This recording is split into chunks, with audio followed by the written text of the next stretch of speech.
চেষ্টা করলে কি না হয়, তাই না? তো আমিও চেষ্টা করলাম, ঠিক হয়ে গেল। বরের তো খুব পছন্দ হয়েছিল।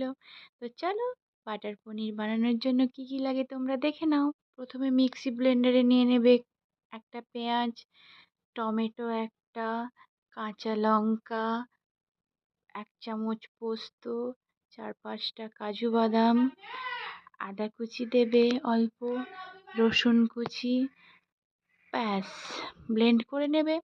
তারপর দিয়ে দেবে শুকনো কড়াইয়ে তেল, কাঁচা লঙ্কা, শুকনো লঙ্কা, জিরে ফোড়ন। তারপর দিয়ে দেবে পনিরগুলো, ভেজে নেবে শুকনো আগে। দিয়ে তারপর পনিরগুলো একটু লাল লাল করে ভাজা হয়ে গেলে তার মধ্যে মশলাটা দিয়ে দেবে। তারপর মশলার মধ্যে দেবে নুন, হলুদ, জিরে গুঁড়ো, ধনে গুঁড়ো, লঙ্কার গুঁড়ো।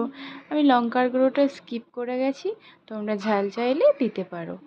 তারপর দিয়ে দেবে সামান্য পরিমাণ জল।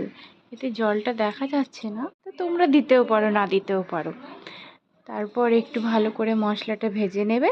তারপর দিয়ে দেবে ভাজা পনিরগুলো, দিয়ে ভাজা আস্তে আস্তে একটু কষে নেবে। কষিয়ে নিয়ে ঢাকা দেবে। তারপর লো ফ্লেমে দিয়ে দেবে।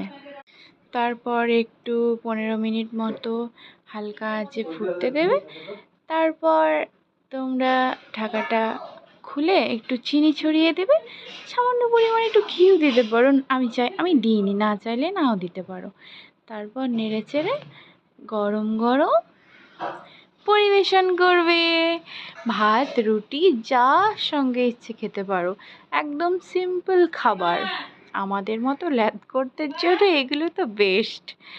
তো আমার বর তো খেয়ে খুব ভালো বলেছে। তোমাদের ভিডিওটা দেখে কেমন লাগলো অবশ্যই কমেন্টে জানাবে।